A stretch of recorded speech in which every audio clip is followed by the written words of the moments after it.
Welcome to Indian Hills, one of our favorite subdivisions in Atlanta. Leanne, didn't you used to live in Indian Hills? I did. I actually lived here for, a very long time. Don't want to tell my age, but about 30 years. And I raised my 3 kids here. And didn't your husband used to live here even before he met you? He did. He actually moved here, I believe, in the early 70s.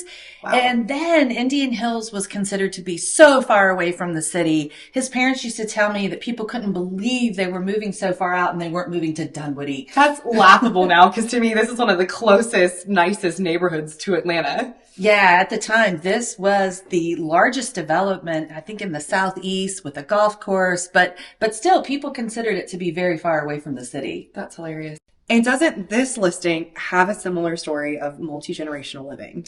It does. The owner of this house actually moved here, I think, when she was about 15 with her parents and her sister.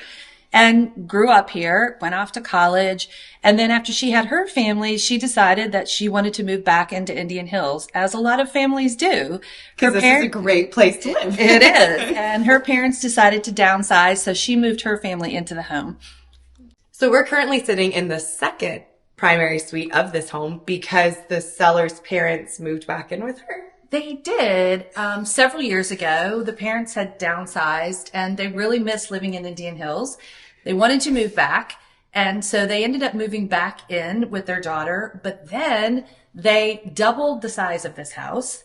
Wow. And added on this beautiful master suite, a 3-car garage, so that there was enough space for everyone to live comfortably. And the 2 primary suites are far enough away from each other that they really do feel like 2 totally separate living spaces. They really do. It definitely gives space for intergenerational living, and there's a lot of extra room so that everybody feels like they have kind of their own space. So it really works. So I gotta know, because I love water, because I'm a Pisces, when did they add the pool? That pool was put in this house with the very original owner back in the 70s. And Wow. I understand this was quite the party house back then.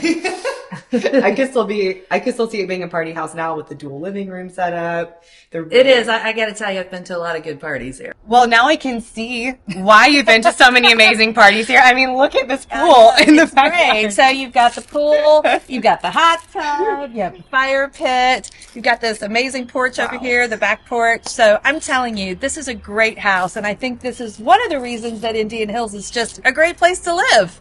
Yes. So if you want to learn more about Indian Hills or this house in particular, please reach out and give us a call. Our number is in the caption.